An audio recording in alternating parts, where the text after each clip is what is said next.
குடிதண்ணீரில் கழிவறை கழிவுகளை கலந்துள்ளதாக புகார். கொச்சி தனுஷ்கோடி தேசிய நெடுஞ்சாலை போடிமெட்டிற்கு அருகில்தான் தோட்ட தொழிலாளிகள் நம்பியுள்ள குடிதண்ணீர் தொட்டியில் கழிவறை கழிவுகளை கலந்துள்ளது. கொச்சி தனுஷ்கோடி தேசிய நெடுஞ்சாலையில் போடிமெட்டிற்கு அருகில்தான் கழிவறை கழிவுகள் கொட்டப்பட்டுள்ளதாக புகார். 15க்கும் மேற்பட்ட தொழிலாளி குடும்பங்கள் குடிதண்ணீருக்காக நம்பியுள்ள குளத்தில்தான் கழிவறை கழிவுகள் இரவின் மறைவில் டாங்கர் உட்பட உள்ள வாகனங்களை கொண்டு வந்து கொட்டி சென்றுள்ளது. போடிமெட்டு പകുതിയെ சேர்ந்த ഷിബുവിൻ വ്യവസായ ഇടത്തിൽதான் കழிവുകൾ കൊട്ടപ്പെട്ടുള്ളത്.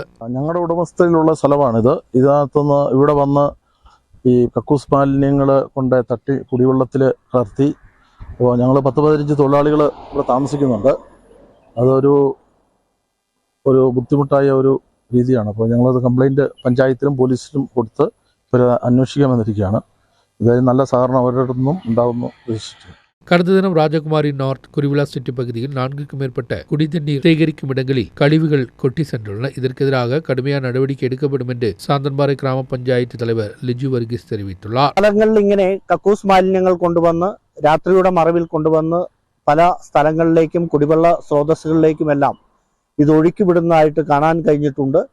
അപ്പോൾ ഇതിനെതിരെ ശക്തമായ നടപടി എന്ന നിലയ്ക്ക് ഇപ്പോൾ ശാന്തൻപാറ പോലീസ് CCTV അടക്കമുള്ള സംവിധാനങ്ങൾ ശാന്തൻപാറ പോലീസ് അന്വേഷിക്കുന്നുണ്ട്. ഗ്രാമപഞ്ചായത്തും ഇതുമായിട്ട് ബന്ധപ്പെട്ടുകൊണ്ട് വേണ്ട നടപടികൾ എടുക്കും.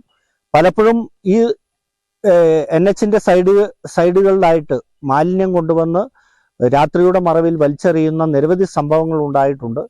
അപ്പോൾ ഇത് അധികാരികൾ ശ്രദ്ധിച്ചുകൊണ്ട് തീർച്ചയായിട്ടും ഇതിനെതിരെ ശക്തമായ നടപടിയെടുക്കുന്നതിന് വേണ്ടിയിട്ടാണ് ഗ്രാമപഞ്ചായത്തിന്റെ ഭാഗത്ത് നിന്ന് തീരുമാനിച്ചിട്ടുള്ളത്. இரு பகுதியில் பொதுமக்களின் புகாரை தொடர்ந்து சாந்தன்பாறை காவல்துறையினர் வழக்கு பதிவு செய்து விசாரணை ஆரம்பித்தனர். CCTVகளை மையமாக வைத்து விசாரணை நடைபெறுவது. நியூஸ் பீரோ ராஜகுமாரி.